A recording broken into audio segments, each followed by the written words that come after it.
बिस्मिल्लाहिर्रहमानिर्रहीम। अस्सलाम वालेकुम नाइन्थ क्लास। बेटा कैसे हो सारे?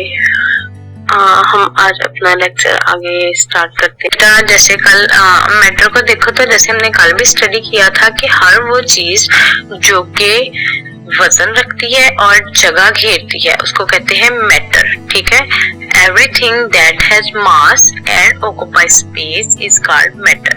ठीक, मैटर के अंदर हमारी सराउंडिंग की एवरीथिंग आ जाती है। ठीक, अब इसके बाद अब हम देखें मैटर की क्लासिफिकेशन करें तो मैटर की जो क्लासिफिकेशन है वो दो है, मिक्सचर और सब्सटेंस। ठीक, मिक्सचर जो है वो फर्दर टू में डिवाइड हो रहा है, सब्सटेंस जो है वो फर्दर अपनी टू डिवीजन में डिवाइड हो रहा है। मिक्सचर के अंदर आ जाओ तो मिक्सचर टू टाइप के हैं, होमोजीनियस मिक्सचर, हेट्रोजीनियस मिक्सचर। ठीक, सब्सटेंस में आ जाओ तो वो फर्दर टू टाइप्स के एलिमेंट्स और कंपाउंड। ठीक, ये सब किसकी है? ये क्लासिफिकेशन है मैटर की। मैटर को क्लासिफाई किया टू ब्रांचेस में, मिक्सचर और सब्सटेंस। मिक्सचर फर्दर डिवाइड होता है टू में, सब्सटेंस फर्दर डिवाइड होता है टू में। मिक्सचर का आ गया होमोजीनियस मिक्सचर और हेट्रोजीनियस मिक्सचर। सब्सटेंस का आता है एलिमेंट और कंपाउंड। सबसे पहले बेटा हम स्टार्ट करते हैं सब्सटेंस को। प्योर फॉर्म ऑफ मैटर जो होती है उसको कहते हैं सब्सटेंस। सब्सटेंस क्या चीज है? Pure form of matter is called substance. ठीक है, इसके अंदर अब दो चीजें होती हैं। सब्सटेंस की हमेशा फिक्स्ड रेशो होती है और स्पेसिफिक प्रॉपर्टीज होती हैं। सब्सटेंस क्या चीज है? Pure form of matter. ठीक है, is called substance. Substance having two most important things. The first is fixed ratio and the second is specific properties. इसी तरह impure form of matter is called mixture. Okay, pure form is called substance. Impure form is called mixture. Mixture को हम फिर study करेंगे। अब सबसे पहले हम इसी सब्सटेंस पे रहते हैं। इसकी टू थिंग्स मैंने आपको बोली है, fixed ratio and specific properties.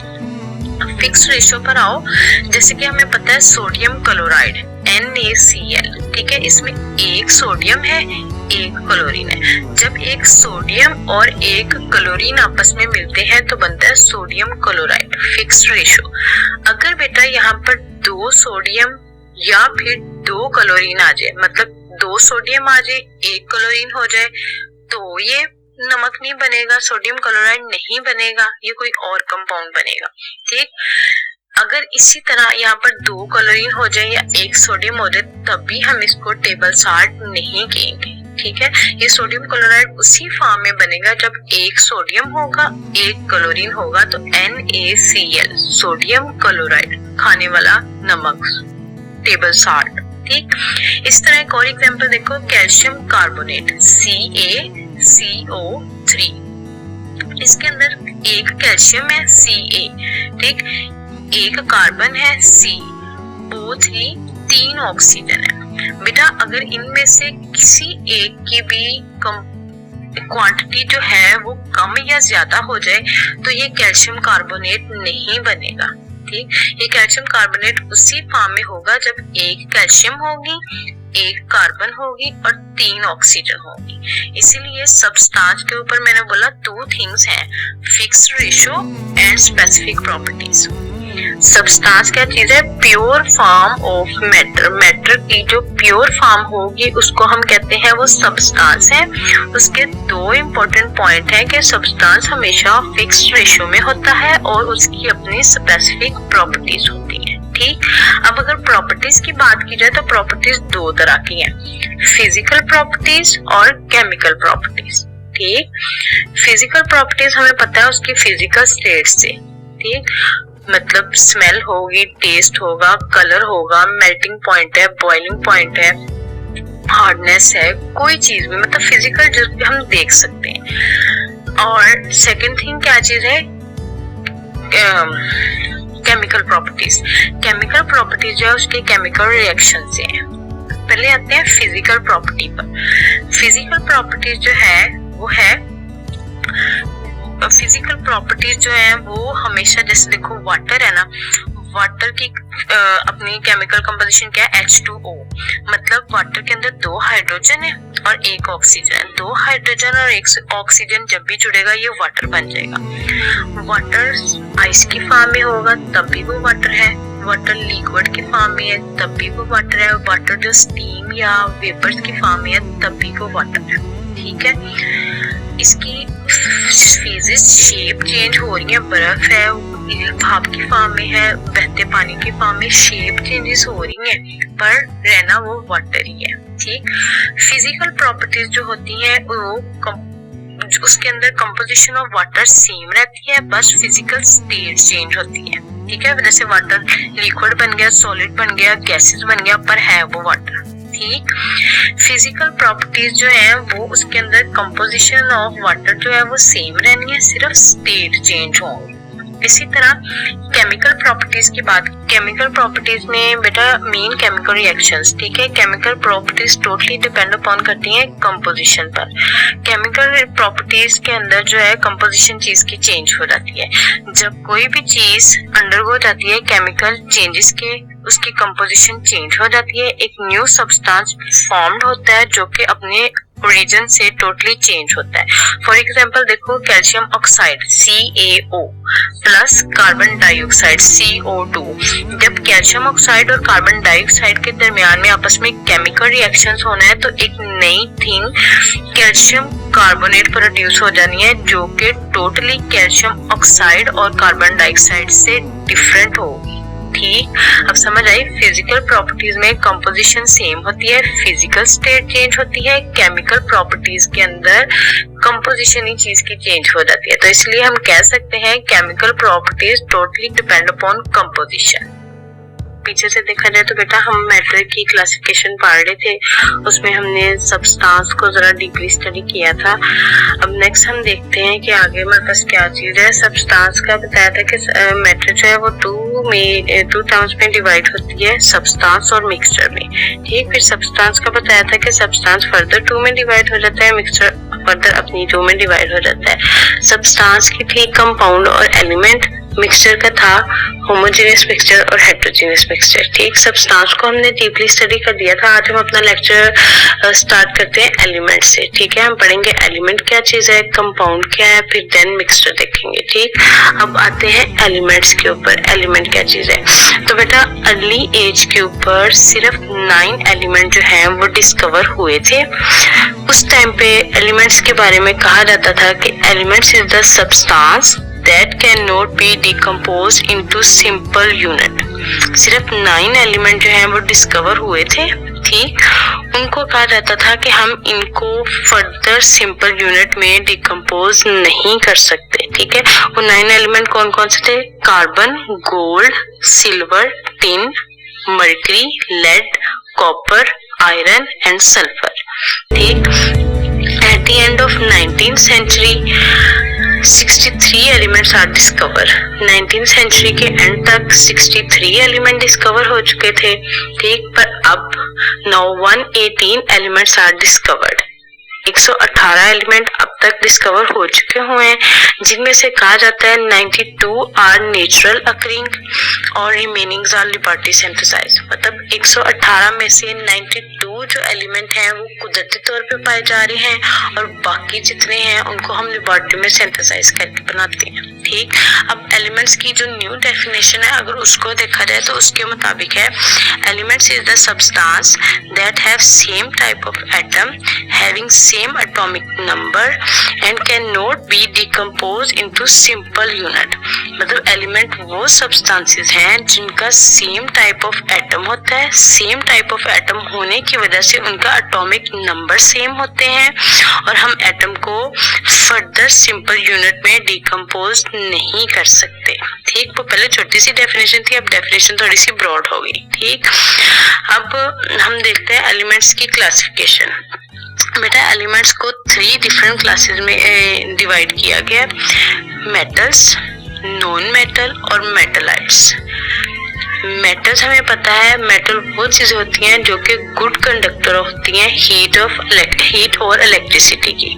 ठीक, पीरियोडिक टेबल के फर्स्ट और सेकंड ग्रुप के जितने भी एलिमेंट्स हैं वो सारे के सारे मेटल्स हैं, ठीक। फिर नॉन मेटल्स के ऊपर आओ। नॉन मेटल्स वो होती हैं जो कि बैड कंडक्टर होती हैं हीट और इलेक्ट्रिसिटी की, ठीक। फिर मेटलाइट्स के ऊपर आओ। मेटलाइट्स वो चीज होती है जो कि अपने अंदर दोनों तरह की मेटल्स की और नॉन मेटल्स की प्रॉपर्टीज रखते हैं, उनको हम बोलते हैं मेटलाइट्स, ठीक। अब मेटल्स की बात करो, देखो मेटल को उन्होंने कहा है गुड कंडक्टर ऑफ हीट और इलेक्ट्रिसिटी। जो जितने भी एलिमेंट्स हैं उनको कहते हैं मेटल। हमें पता है बेटा मेटल्स के अंदर जो है ना वो आसानी के साथ इलेक्ट्रिसिटी या हीट जो है वो पास ऑन हो जाती है। क्यों? क्योंकि मेटल्स के अंदर फ्री इलेक्ट्रॉन ज्यादा होते हैं। फ्री इलेक्ट्रॉन होने की वजह से उसमें से करंट या हीट जो है वो जल्दी से पास ऑन होती है, तो जिसकी वजह से हम कह सकते हैं कि ये गुड कंडक्टर ऑफ इलेक्ट्रिसिटी है, ठीक। नॉन मेटल जो होते हैं उनके अंदर फ्री इलेक्ट्रॉन नहीं होते।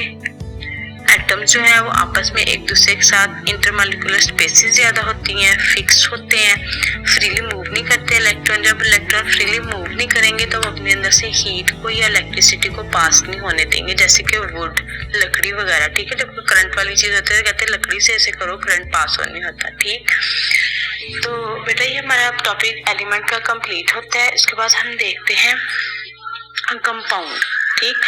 कंपाउंड इज द सब्सटेंस, इसकी डेफिनेशन देखो। Compound is the substance formed by two or more than two element combine chemically in a fix ratio. मतलब कंपाउंड वो वाला सब्सटेंस है जिसमें दो या दो से ज्यादा एलिमेंट केमिकली कंबाइन हो रहे हैं in a fix ratio. Compound is a substance formed by two or more than two element combined chemically in a fixed ratio, ठीक। बेटा अब कंपाउंड में देखो हमने कहा टू या more than two element chemically combine हो रहे हैं फिक्स रेशो के साथ। अब फिक्स रेशो की बात हमने पहले भी सब्सटेंस में भी इतनी ज्यादा की थी। अब अगर मैं इसको आपको एग्जांपल के साथ समझाती हूँ, देखो जैसे वाटर है H2O, मतलब दो हाइड्रोजन और एक ऑक्सीजन आएगा तो ये क्या है वाटर, ठीक है। हमें पता है हाइड्रोजन का क्या है, हाइड्रोजन के आटोमोस्ट शेल में कितने इलेक्ट्रॉन है 1। ऑक्सीजन का क्या है 16। देखो हाइड्रोजन का 1, ऑक्सीजन का 16। अगर हम इसको सिंप्लीफाई करें तो दो हाइड्रोजन की बात कर रहे हैं तो 2 1s are 2 और यहाँ पर 16 अगर इसको सिंप्लीफाई करें 2 1s are 2 2 8 are 16। 1 और 8 की रेशो है। अगर फिक्स रेशो की बात करें तो 1 और 8 की रेशो के साथ जब हाइड्रोजन और ऑक्सीजन आपस में आके मिलेंगे तो वाटर बन जाएगा। इसी तरह अगर हम दूसरे नंबर पे हम कहते हैं कि ना जब केमिकली कोई चीज कंबाइन होती है तो उनकी प्रॉपर्टीज जो होती हैं वो अपने ओरिजिन से उस चेंज हो जाती है। देखो जैसे कार्बन प्लस ऑक्सीजन की बात की, कार्बन डाइऑक्साइड गैस बनती है। कार्बन हमारे पास कोक है, ऑक्सीजन हमारे पास गैस है, दोनों चीजें अलग हैं, ठीक है। जब ये दोनों आपस में कंबाइन होके कार्बन डाइऑक्साइड गैस बनाती हैं, ठीक है, वो अब टोटली एक अलग चीज बन गई। देखो ऑक्सीजन और कार्बन डाइऑक्साइड में कितना फर्क है। हम बेशक दोनों गैस है पर ऑक्सीजन और तरह की गैस है जिसको हम इनहेल करते हैं, कार्बन डाइऑक्साइड और तरह की गैस है जिसको हम एक्सहेल करते हैं, अपनी बॉडी में से निकालते हैं, ठीक। जब कोई चीज ऐसे केमिकली कंबाइन होती है तो उसके कॉन्स्टिट्यूएंट जो है वो टोटली चेंज होते हैं। न्यू कंपाउंड अपनी एक सेपरेट प्रॉपर्टीज लेकर प्रोड्यूस होता है, ठीक है। अगर अब इसमें फिक्स रेशो की बात की जाए तो कार्बन की वैलेंसी कितनी है 12, ऑक्सीजन की वैलेंसी कितनी है 16, ठीक है। ऑक्सीजन कितने है CO2 कार्बन डाइऑक्साइड, कार्बन में 12 है, ऑक्सीजन से मैंने यहाँ पे 2 लगाया, 16 ऑक्सीजन की वैलेंसी है, 16 2s are 32। जब हम इसको सिंप्लीफाई करते हैं तो देखो 4 3s are 12, 4 8 are 32। 3:8 के साथ जब हम 3 और 8 की रेशो के साथ जब कार्बन और ऑक्सीजन आपस में आके जुड़ते हैं, केमिकली बॉन्डिंग करते हैं तो एक कंपाउंड कार्बन डाइऑक्साइड गैस बनती है, ठीक। अब कंपाउंड को देखो, कंपाउंड को क्लासिफाई किया है 2 में, आयनिक कंपाउंड होते हैं या फिर कोवलेंट कंपाउंड होते हैं। ठीक, 2 तरह के कंपाउंड होते हैं, या आयनिक कंपाउंड होते हैं या कोवलेंट कंपाउंड होते हैं। आयनिक कंपाउंड वो वाले कंपाउंड होते हैं जो कि आयनिक बॉन्ड के रिजल्ट में प्रोड्यूस होते हैं, और कोवलेंट कंपाउंड वो होते हैं जो कि कोवलेंट बॉन्ड के रिजल्ट में प्रोड्यूस होते हैं। ठीक, अब देखो आयनिक बॉन्ड क्या चीज होती है। आयनिक बॉन्ड होता है complete transfer of element from one atom to another atom is called ionic bond. जब एक एटम अपने इलेक्ट्रॉन कंप्लीटली दूसरे को दे देता है, ठीक, कंप्लीटली अपने इलेक्ट्रॉन दूसरे को दे देता है, तो वहां पर आयनिक बॉन्ड बनता है। इसी तरह देखो कोवलेंट बॉन्ड, जब एक एटम अपने इलेक्ट्रॉन किसी दूसरे एटम के साथ शेयर करके बॉन्डिंग बनाता है तो वो बनता है कोवलेंट बॉन्ड। ठीक, तो देखो वापस देखो जरा, आयनिक बॉन्ड और कोवलेंट बॉन्ड, जहां पर कंप्लीट ट्रांसफर ऑफ इलेक्ट्रॉन हो जाएगी वो है आयनिक बॉन्ड, जहां पर म्यूचुअल शेयरिंग होके बॉन्डिंग बन रही है वो है कोवलेंट बॉन्ड। ठीक, तो वो वाले कंपाउंड जिनके अंदर आयनिक बॉन्ड होता है हम उनको कहते हैं आयनिक कंपाउंड, तो वो वाले कंपाउंड जिनके अंदर कोवलेंट बॉन्ड बनता है हम उनको कहते हैं कोवलेंट कंपाउंड। ठीक है बेटा, अब आयनिक कंपाउंड पर देखो, ये मैंने आपको पॉइंट्स लिख के दिए हैं।